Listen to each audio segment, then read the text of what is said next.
તો વડોદરાના ડભોઈ પંથકમાં પણ ધોધમાર વરસાદ ખાબક્યો અને મોડી રાત્રે 4 કલાકમાં 6 ઇંચ વરસાદ ખાબક્યો હતો।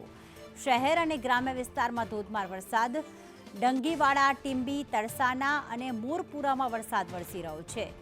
વસઈ અને પણસોડી જેવા ગામોમાં ધોધમાર વરસાદ, અનેક નીચાણવાળા વિસ્તારોમાં પાણી ભરાયા છે। વિમલ પાર્ક, ગોવિંદ પાર્ક, ઉમા સોસાયટીમાં પણ પાણી ભરાયેલા છે।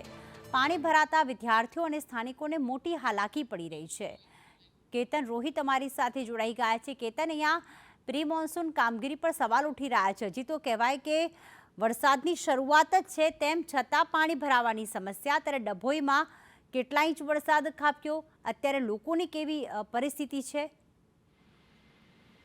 ડભોઈની જો વાત કરવામાં આવે તો ડભોઈના અમુક વિસ્તારો જે નીચાણવાળા છે તેમાં અનેક સોસાયટીઓ છે, જેવી કે Vimal park, Ghanshyam park, Govind park, અનેક સોસાયટીઓમાં અત્યારે હાલ પાણી ભરાયા છે।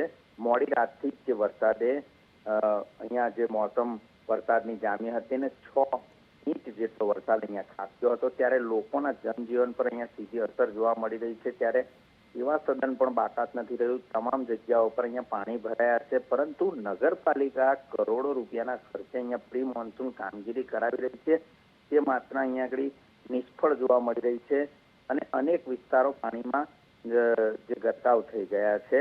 ગ્રામ્ય વિસ્તારોની જો વાત કરવામાં તો ગ્રામ્ય વિસ્તારોમાં ખેડૂતોને વાવણી લાયક વરસાદ પણ કહી શકાય, પરંતુ આ પહેલા જ વરસાદમાં સિઝનનો પહેલો વરસાદ પડ્યો છે અને ડભોઈ નગરપાલિકાની પ્રી મોન્સૂન કામગીરીની પોલ ખુલ્લી કરી નાખી છે। આભાર કેતન, તમામ વિગતો માટે।